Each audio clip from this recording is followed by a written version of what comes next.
Ich höre Ecken und ob zum Beispiel die Wand auf der linken Seite ist oder auf der rechten Seite.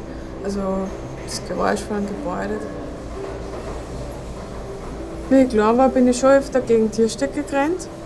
Aber ich denke, das war eine wichtige Erfahrung. Mittlerweile weiß ich, dass man Türen und Wände und Ecken halt hören kann. Ja, ich sehe nur unter 5% und das, was ich sehe, mit dem Sehen kann ich mir jetzt nicht orientieren.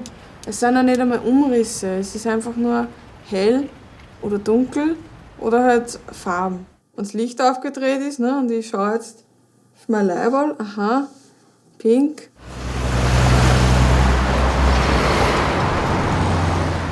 Da war mal eine, die war so verzweifelt schon.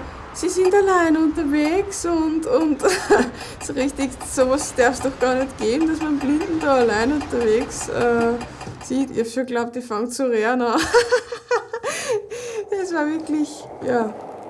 Sehende rennen auch öfter wo dagegen. Das finde ich dann immer total witzig, weil dann denke ich mir oft, wie gibt's das, dass Sehende wo dagegen rennen, das heißt für mich dann, dass sie oft unvorsichtig sind. Ich glaube, dass wahrscheinlich Sehende so abgelenkt sind von ihrem Sehen, dass sie dann auf das Hören nicht mehr so achten. Obwohl sie es organisch gesehen natürlich hören würden. Ja, bei mir ist es wirklich so, dass ich manche Menschen am Duft erkenne. Das kann sein, dass wer immer wieder das gleiche Parfüm verwendet oder dass man dann schon weiß, aha, jetzt kommt dann der oder diejenige. Zum Beispiel, ich habe als Kind immer an der Leiterin vom Kindergarten immer ihre Hand genommen und zur Nase. Ah, du bist die Elfi.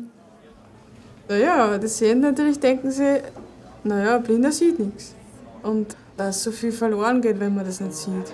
Das war mir gar nicht bewusst, das Kind irgendwie. Für mich war das normal. Mir geht nichts ab, aber mir würde zum Beispiel was abgehen, wenn ich nichts mehr hören könnte.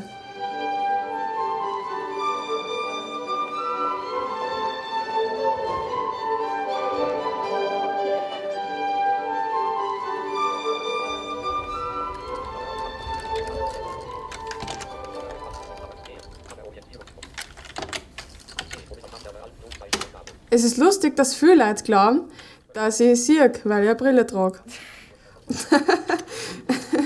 Tierbrille sozusagen.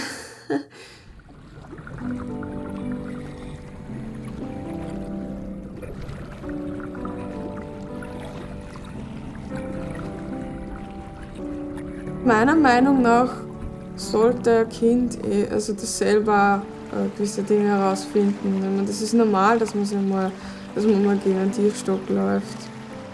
Das braucht man, die Erfahrung. Dann wird man dann auch selbstständiger.